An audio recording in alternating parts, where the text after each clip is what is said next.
and then I got to get some orders in. Hey, good morning, everybody, and welcome to the Morning Vol Report. As I am Giovinazzi, Chief Operating Officer of OptionKit.com, welcoming you to our, Morning Vol Report. Anyway, our Butterfly Intensive class is on March 11th. Please check it out.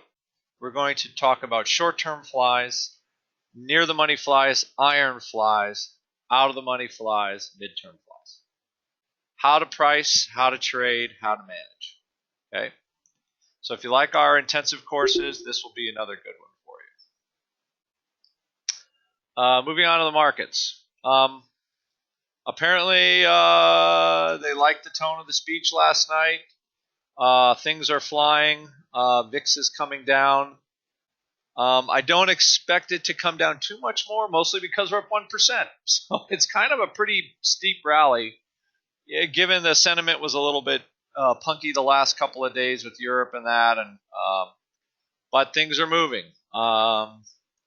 There's some positions I spent all morning taking positions off. So rallies like Apple rally, what can I say? The market is rallying on what they expect to be better news coming forward. We'll see what happens with the French elections. At least for right now, they're shaking it off. But we have a mad rally in the index. There's no other way to say it. So things to look for. I think part of what has worked is basically owning longer term options and then selectively sell stuff if you can against it, as long as you don't sell too much.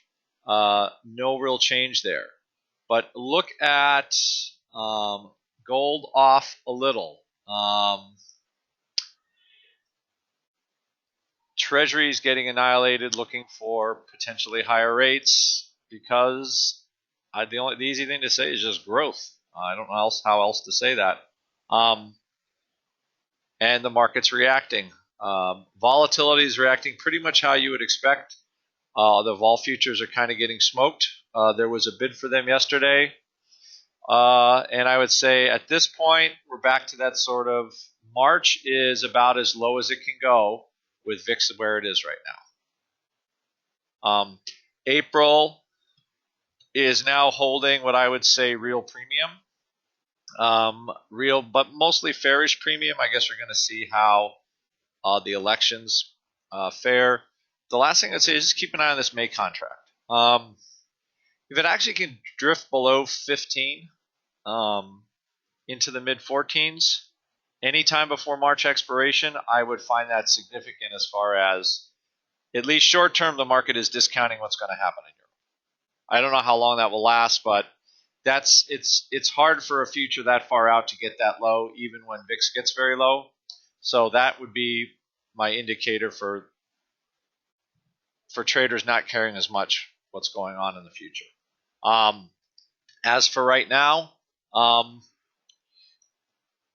the April is building into something that could be. We'll take a look at that because if it actually has real premium in it again, that could be an opportunity for us to set up some vol product trades. So again, because now where we are, index puts in the SPY are very cheap relative to the premium in the VIX and the vol products. So that's something that we look for if it gets like that. We talk about it in our master class and in our chat room. But other than that, I mean, it's a good day to lighten up some deltas if you were long, get rid of some things, roll some puts, and start to look again long term, because I mean, if anything's been happening, it's just things are just kind of sliding upward. That's what we've got. All right, everybody, have a good day, and I will talk to you all later.